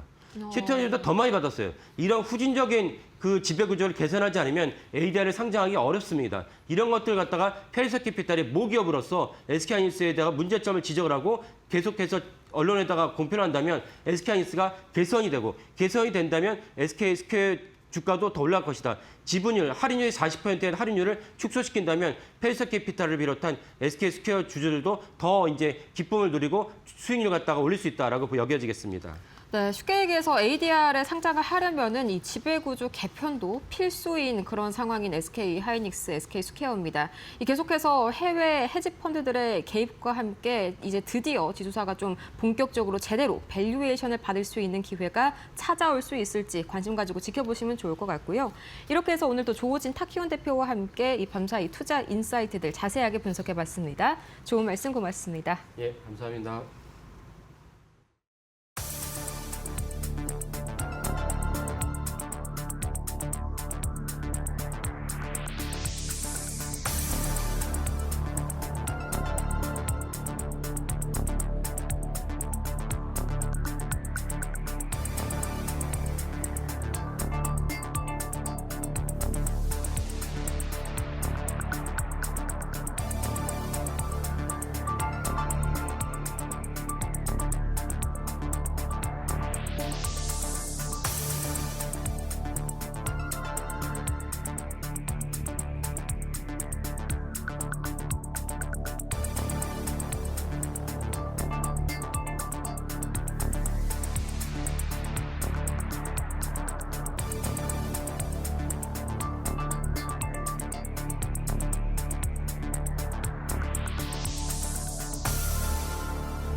네, 여러분 안녕하십니까. 3월 19일 목요일입니다. 자, 오늘도 이데일리 신문에 나온 주요 내용들, 시장 관련된 내용들 중심으로 브리핑 시작을 해보겠습니다. 예, 뭐 오늘 이 기사가 당연히 탑 기사가 돼야 될 겁니다. 코스닥 1, 2부 승강제로 경쟁 유도하겠다. 주가 조작 때 원금까지 몰수하겠다. 어제 이재명 대통령이 지금 화면에서 보시는 것처럼 옆에 장동민 씨도 보이죠? 네. 자본시장 간담회, 안정과 정상화 요 제목의 간담회를 가졌습니다. 일단 간담회 내용, 핵심 내용부터 좀 먼저 좀 보시죠.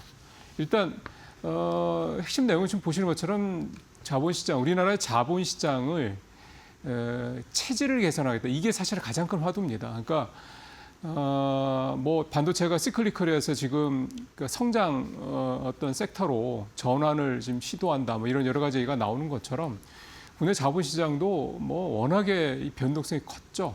그 가장 큰 이유 중에 하나는 일단 시장이 여러 가지로 좀 건전하지 않은 부분도 있고 자본시장 제도 자체가 투자자들한테 불리한 측면도 있었고 뭐 여러 가지 문제들이 있었죠. 이제 그거를 작년부터 이제 하나하나 좀 개선해가는 과정입니다.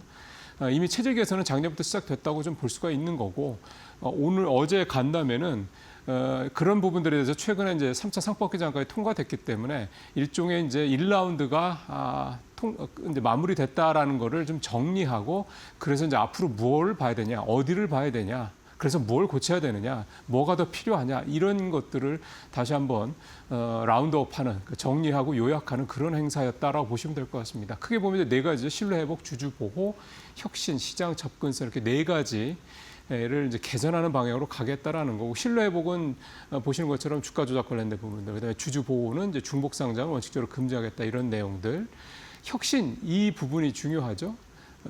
결국 좀 코스피에 비해서 코스닥은 여전히 펀더멘탈이 좀 미약하다, 미흡하다, 이 좀 문제들이 좀 계속 지적이 되고 있기 때문에 결국 코스닥 시장의 경쟁력을 강화하는 동시에 원래 코스닥 시장의 태생 근거인 시장의 역동성, 그다음에 시장에서 이 소위 말하면 스타트업이나 벤처 기업들의 어떤 더 큰 기업으로 성장을 위한 일종의 마중물 뭐 그라운드 같은 역할 뭐 이런 식의 원래의 태생의 어떤 그런 근거들을 사실은 이제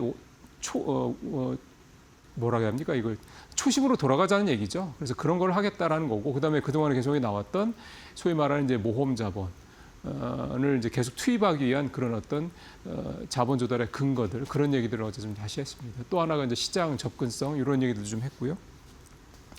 근데 이제 어제 이렇게 약간 행정적인 표현들이죠. 이제 이런 내용들이었고요. 근데 사실 어제 나왔던 내용 중에서 특히 금융위원회가 보고했던 내용 중에서 또 코스닥 시장, 우리나라 시장의 체질 개선을 일하는 이 대명제의 가장 핵심적인 내용 중에 또 가장 그동안에 크게 부각되지 않았던 내용은 바로 오늘 제목에서도 보시는 것처럼 1, 2부로 이원화시키겠다라는 겁니다. 그래서 1부는 프리미엄이고 2부는 이 프리미엄으로 이제 지향하게끔 만들기 위한 일종의 지금으로 따지면 이제 코넥스 시장 같은 어떤 형태로 이제 1, 2부 리그로 운영을 하겠다 이런 얘기가 되고요.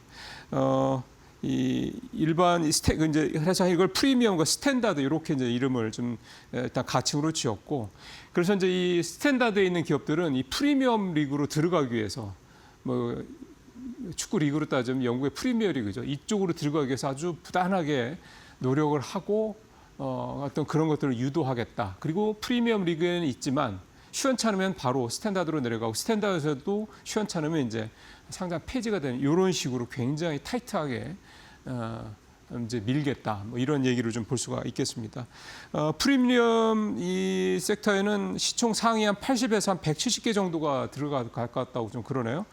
굉장히 문이 좁죠. 프리미엄 리그에 들어가려면. 근데 거꾸로 얘기하면 이 프리미엄 리그는 마치 지금의 코스피 200, 코스닥 150처럼 이 프리미엄 리그에 속해 있는 기업들은 좀 안심하고 투자를 할 수 있는 어떤 그런 식으로 좀 확실하게 레벨업을 하겠다 이런 뜻으로도 볼 수가 있겠습니다. 그러니까 결국 요는 그겁니다. 체질 개선이라는 것은 결국은 우리나라 시장이 그동안 갖지 못했던 부족했던 선진국 시장에 비해서 이런 것들인데, 결국 이렇게 우리 시장이 체질 개선이 돼서 선진화된다고 하면 또 앞서 그 네 가지 사안 중에 하나가 이제 시장 접근성을 강화하는 내용 있지 않습니까? 지금 미국 개인 투자자들이 국내 시장에 우리가 미국 투자하는 것처럼 편하게 투자할 수 있는 그 지금 그 과정들을 밟고 있거든요. 뭐 빠르면 상반기 후반, 늦으면 뭐 하반기 초반 얘기가 나오는데, 그렇게만 된다고 그러면 이제 미국 사람들이 우리나라의 뭐 삼성전자, SK하이닉스를 이제 마음 편하게 우리가 지금 미국에 가서 뭐 알파벳이라든가 뭐 이 마이크로소프트를 쉽게 사는 것처럼 이제 똑같이 살 수 있게 된다고 합니다. 그렇게 되면은 국내 유입하는 해외 투자 자본, 이 개인 투자자들의 자금도 만만치 않을 수 있습니다. 지금 우리나라의 반도체주들 워낙에 좋으니까. 그래서 그런 식으로 체질이 개선된다면 우리 시장도 소위 말하는 글로벌 상위 리그에 충분히 들어갈 수 있는 자격을 갖추고 있다. 이렇게 좀 볼 수가 있는 거죠. 어쨌든 이게 좀 시작이 됐고요. 이재명 정부 앞으로 이제 4년 뭐 반 가까이 남았으니까 그 안에 일단 어느 정도 성과가 충분히 좀 가셔야 수 있지 않겠냐. 생각이 기대가 되고, 오늘 모건 스탠리가 코스피 8,000선대, 8,400인가 500인가를 좀 본 것 같은데, 약간 8,000선대를 또 제시를 했습니다. 이제 그런 시장으로 이제 부합이 될 수 있는 그런 상황이 좀 만들어져 가고 있다. 그렇게 좀 기대를 좀 해볼 수 있는 굉장히 중요한 내용이었습니다. 좀 얘기를 좀 충분히 좀 했고요.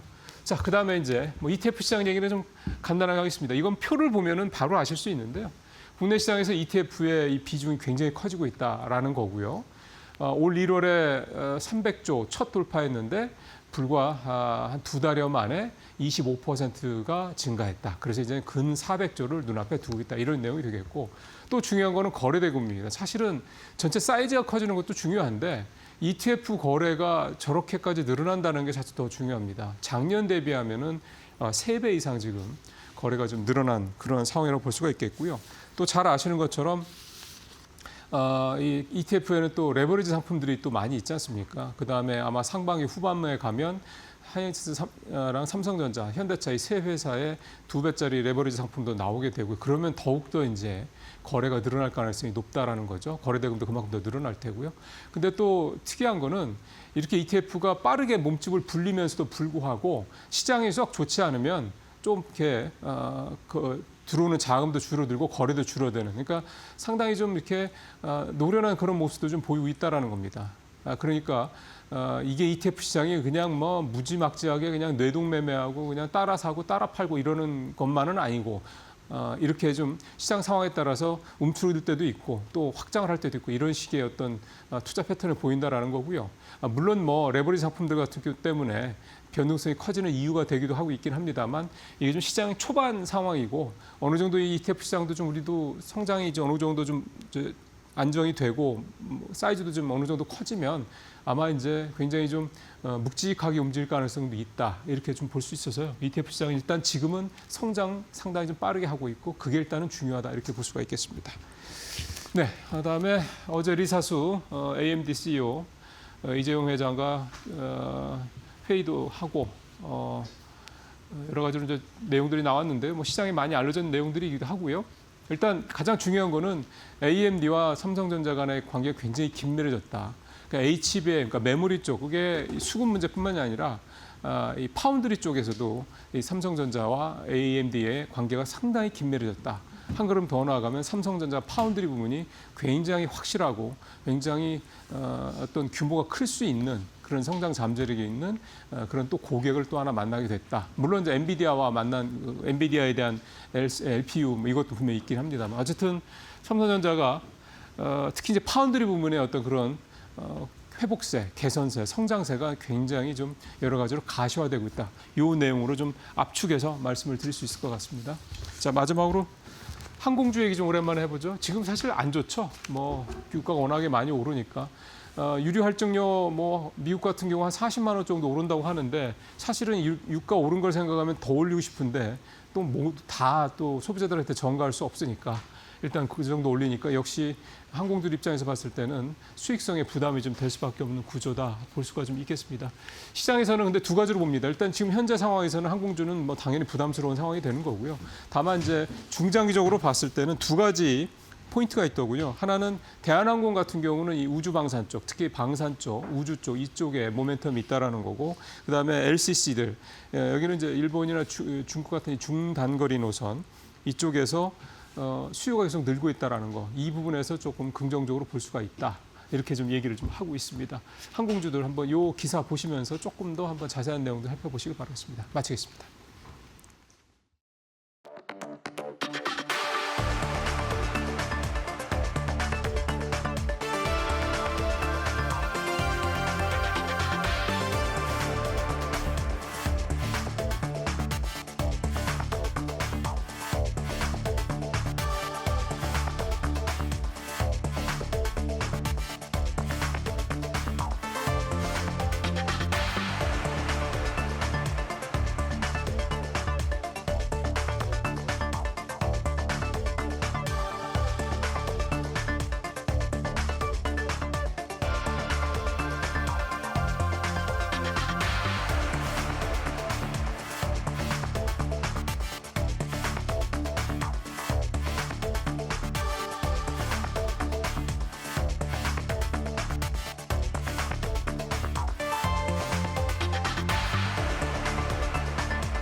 오늘 시장이 가장 주목했던 이벤트 역시나 바로 FOMC였습니다. 다소 매파적인 신호를 확인했고요. 중동 리스크까지 겹치면서 시장의 고민이 깊어지고 있는데요. 오늘 이분과 함께 심도 있는 이야기 나눠보겠습니다. 이창환 IM증권 서울금융센터 이사님 모셨습니다. 어서 오세요. 네, 안녕하십니까. 네. 간밤 FOMC 결과 그리고 또 우리가 좀 체크해볼 만한 점도표, 파월 의장의 발언까지 종합을 해서 먼저 이야기 나눠볼 텐데요. 금리, 물가, 성장 전망까지 포함한 연준의 정책 방향 좀 어떻게 해석을 해야 될까요? 일단 기준금리 3.5에서 3.75로 동결이 됐습니다. 네. 2회 연속 동결이 됐고요. 제롬 파월 의장이 그 중동 에너지발 가격 상승이 단기적인 인플레이션을 초래할 수 있지만은 이것이 이제 경제에 미칠 잠재적인 영향은 아직은 이제 판단하기는 이르다 해서 판단 유보를 했고. 네. 네. 올해 물가 상승률을 좀 상향 조정했습니다. 그래서 이제 이런 긴축 구조가 장기화될 수 있는 것들 시사가 됐는데, 점도표는 이제 중간값은 3.4로 그대로 유지가 됐는데 네. 일부 약간의 점은 약간의 변화했어요. 하지만 이제 중간값은 그대로였고 27년과 28년도에 3.3%대 초반 정도의 수준은 계속 유지될 것으로 저는 전망하고 있고요. 네. 장기 기준금리는 3.1 수준으로 이제 제시를 한 상태고, 파월 의장이 이제 중간값은 변하지 않았지만은 금리 인하 횟수를 줄이는 방향으로 의미 있는 변화가 있었다고 강조를 했습니다. 그래서 이제 기존의 연 2회에서 3회가 연 1회 정도 수준으로 금리 인하 인하 횟수가 좀 줄어드는 거로 보여지고, 그리고 이제 그 개인 소비 지출 PC 값이 올해 이제 작년에 기존의 2.4로 올해 전망을 했는데 네. 2.7로 상향 조정이 됐고, 그런 PC 같은 경우도 2.7로 좀 올라서 물가 전망치가 대폭 상향이 됐다라고 네. 볼 수 있겠고요. 그러니까 파월 의장은 이제 그 관세 조치로 인해서 일부 상품의 이제 물가가 이제 상향된 것들이 이제 이런 상향의 요인이라고 얘기를 했고, 그리고 이제 이런 높은 물가가 수치에 주로 반영이 됐다라고 얘기를 했습니다. 그리고 이제 중동 지정학적 리스크에서는 신중론을 펼쳤고요. 그러니까 단기적인 인플레이션 상향 요인이 되지만은 일단은 그 에너지 전반으로는 인플레이션을 단기적으로 끌어올리나 그 경제에 미칠 잠재적인 영향은 좀 아직은 좀 판단하기 너무 이르다라고 얘기를 했고, 성명서에서도 그 중동 정세가 실제 미국 경제에 미칠 영향은 불확실하다 이렇게 명시가 된 상태입니다. 그렇군요. 그래서 이제 이거 내용을 해석하다 보면은 네. 이제 경제 성장률은 2.4%, GDP 성장률은 전망치 2.4로 개선이 좀 됐고 2.3에서 올라간 거고요.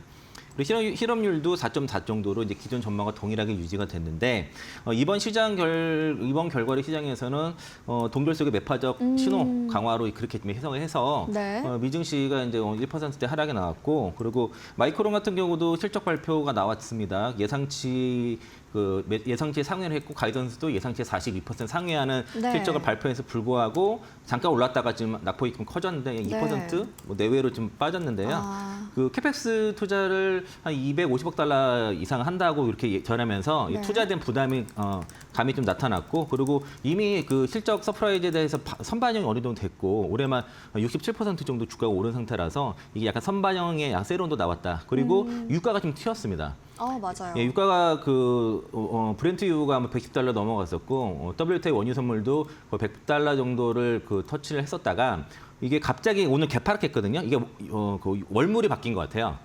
그래서 이제 그 99달러에서 갑자기 95.46 빠졌다가 다시 98달러로 올라가는데 월물로 빠졌다가 다시 올라가는 거고, 지금 원유 선물이 98달러지만은 실제 시장에서 지금 당장 거래되는 현물 가격은 158달러입니다. 네. 그러니까 선물과 현물 간에 좀 차이가 있고, 그렇군요. 장기적으로는 한 80달러 정도까지는 안정될 거라고 보고 있지만은 어쨌든 물가 상승으로 인해서 이제 시장에서 연내 금리 인하 확률이 100%에서 56%까지 현재 급락한 상태다. 네. 그렇게 인식하시면 좋을 것 같습니다. 알겠습니다. 좀 자세하게 짚어주셨는데, 시장은 일단 연준의 결정을 동결 속의 매파의 강화로 좀 해석을 했고요. 장 마감 후에 있었던 마이크론의 실적 발표, 시외거래에서 주가가 빠지고 있다는 부분도 짚어주셨고, 유가 급등 이야기까지 한번 나눠봤습니다.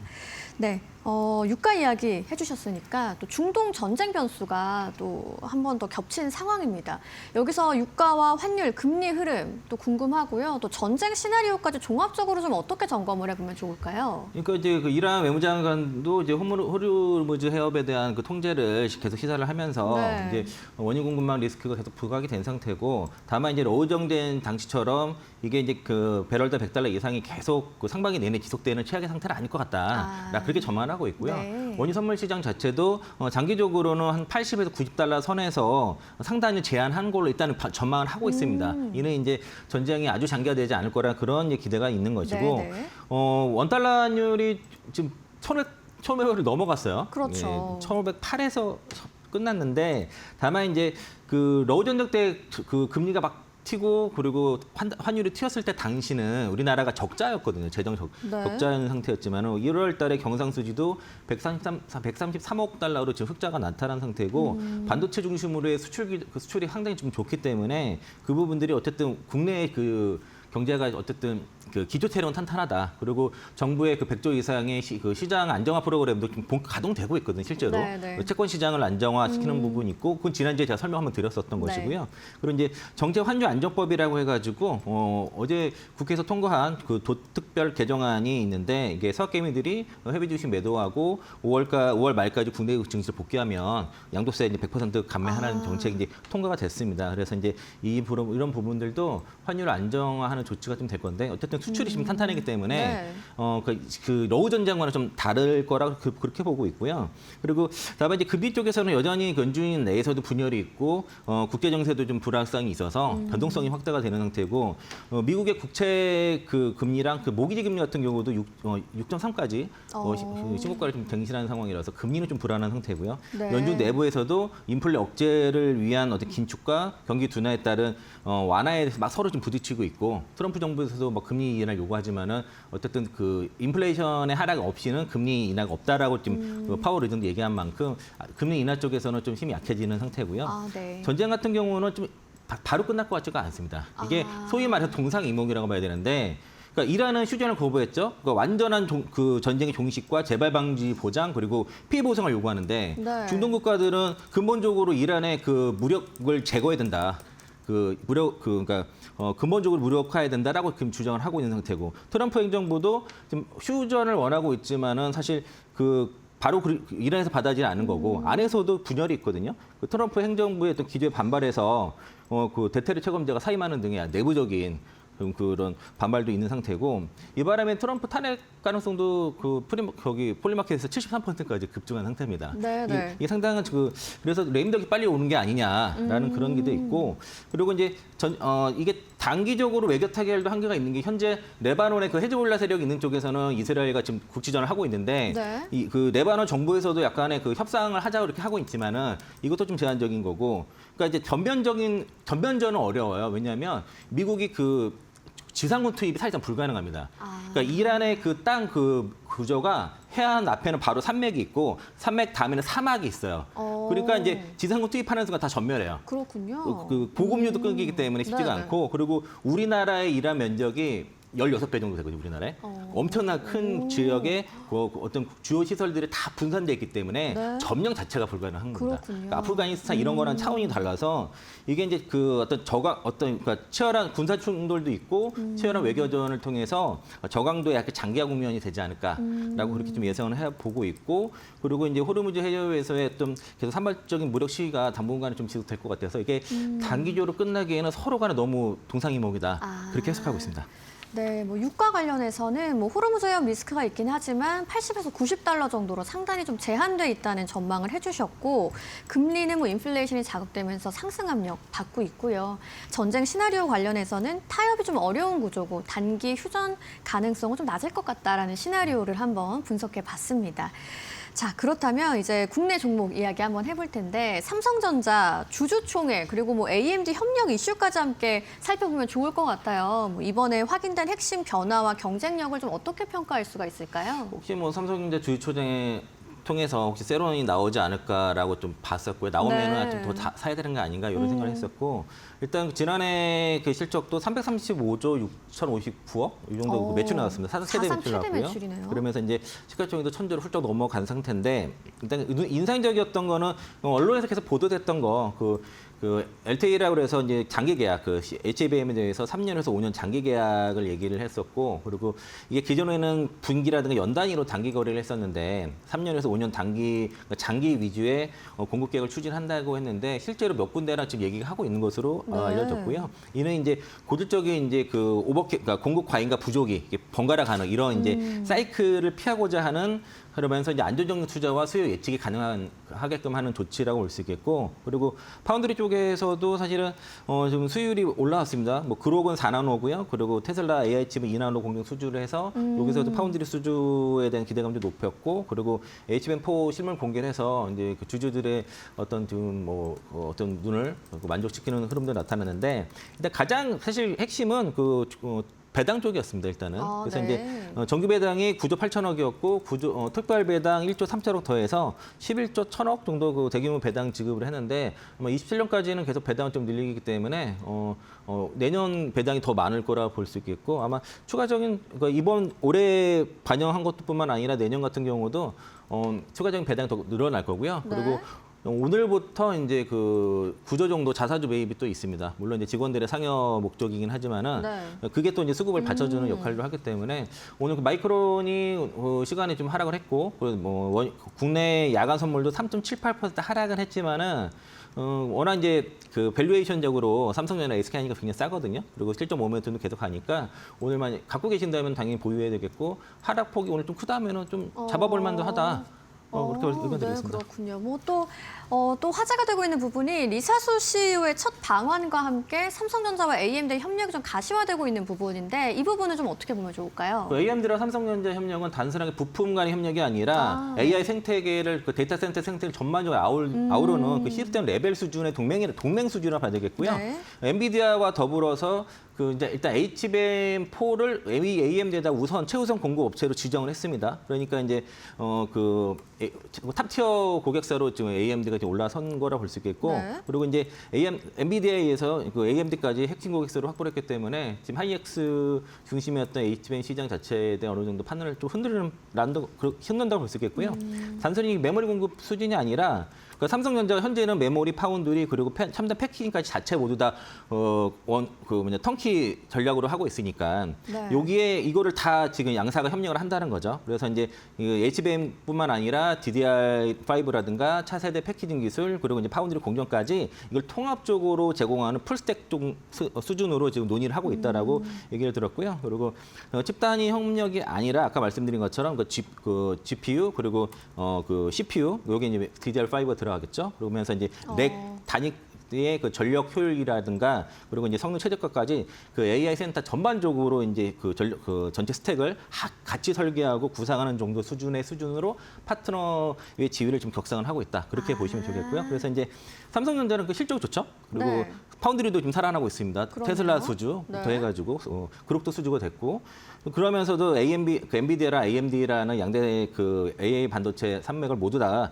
고객사를 품으면서 완전한 재도용을 했겠고 어저께 이제 정인원 부회장도 달라진 삼성에 대해서 강조를 했으니까 네네. 이제는 삼성이 완전히 달라졌다라고 그렇게 보고 있습니다. 참 기대가 됩니다. 사상 최대 매출을 달성한 삼성전자고요. 뭐 실적과 주주 환원에 더해서 AI 반도체 전반을 아우르는 경쟁력까지 좀 동시에 확인이 되는 분위기인데요. 여기에 특히나 AMD와의 협력, AI 데이터 센터 생태계 전반을 아우르는 시스템 레벨의 동맹이다라고 말씀 좀 정리해 보겠습니다. 자, 한편 다음 주에는 SK하이닉스의 주주총회가 예정이 돼 있습니다. 어떤 전략과 포인트를 좀 주목해서 보면 좋을까요? 3월 25일 날 네. 열리고요. 이제 경기도 이천본사에서 진행이 되는데 일단 이번 그 주주총회에서는 그러니까 그 SK하이닉스가 같은 경우는 이제 AI 밸류 체인에서는 거의 대체 불가한 그런 파트너로서의 기업 가치에 대한 재평가가 나타날 것으로 보여지고 그거에 대한 가장 주목하는 게 바로 얼마 전에 최태원 회장이 언급한 그 나스닥 ADR 네. 상장 이슈입니다. 네네. 이 부분에 대해서 어떻게 이제 정리가 될지가 주목이 되고, 그러니까 ADR 상장하게 되면은 글로벌 자금에 대한 그 유치가 가능하고 또 쉽게 되고 또 직접적으로 흡수가 가능하죠. 그러면서 이제 마이크론과의 그 밸류가 되면서 디스카운트 해소가 빠르게 될 것으로 예상이 들고, 요게 이제 주주총회 안건에 자기 주식 보유 및 처분 계획 승인권이 있습니다. 이게 핵심입니다. 이게 처리가 잘 그렇군요. 되면은 그 시작이라고 보시면 되겠고요. 네. 지금 그 ADR 상장하기 위해서는 기존 주식을 상장하는 게 아니라 일단 자사주 매입이 해야 될 거예요. 이게 필수일 겁니다. 그래서 이제 한 번에 하지는 않을 거고 나눠서 하게 될 것 같아요. 나중에 한다 그러면은 그러면 이제 금액이 워낙 크기 때문에 네. 그래서 이제 원래는 이제 기존 자사주를 상장하고 추가 매입을 해서 상장하는 게 좋을 수도 있는데 정부 기조가 자사주를 어쨌든 첫 폐기를 하는 거를 좀 원하고 있기 때문에 네네. 정부 기조대로 해줬고 추가적으로 이제 그 자사주 매입을 해야 되는데 주가가 많이 올라갔기 때문에 자금 부담은 될 거거든요. 그래서 한 번에 어렵고 뭐 올해 내년 이렇게 나눠서 갈 가능성이 나타날 것 같고 자사주 매입에 대한 매입이라든가 구체적인 활용 방안에 대해서 좀 논의가 있다 그러면은 굉장히 주가 부양이 클 수 있다, 트리거가 될 수 있다라고 볼 수 있겠고요. 네.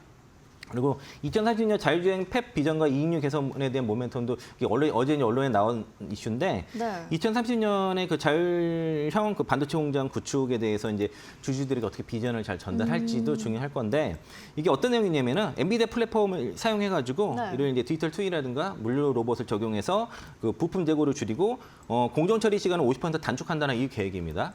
굉장히 그 원가 굉장히 높아지겠죠. 그래서 이제 네. 이렇게 되면 이제 생산성도 높아지고 그 SK 하이닉스의 중장기적인 원가 절감과 마진 개선이 담보가 되기 때문에 이익률은 더 올라갈 수 있는 핵심 전략이다라고 볼 수 있겠고요. 알겠습니다. 그리고 이제 그 엔비디아와 그 TSMC와 이게 삼각 편대 요게 살짝 검증됐기 때문에 네. 요거를 이 커스텀 지금 HBM4는 거의 커스텀 시장이란 말이에요. 네, 커스텀 네. 반도체인데 여기에 대해서는 상당한 신뢰도를 좀 엔비디아에서 보이고 있고 이 부분들이 어떻게 더 그 HBM4 시장에서부터 지금 그 전에 HBM3에서 유지했던 그런 압도적인 수율 경쟁력을 어떻게 유지할지 이런 경쟁진들의 메시지가 중요할 것으로 보여지고 그리고 아마 그 추가적인 배당 얘기도 있을 거라 보고 있습니다.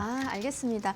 SK 하이닉스에서 주주총회 좀 주주들이 관전을 하고 있는 포인트들 한번 짚어봤습니다. 지금까지 이창환 IM증권 서울금융센터 이사님과 이야기 나눠봤습니다. 오늘 좋은 말씀 고맙습니다.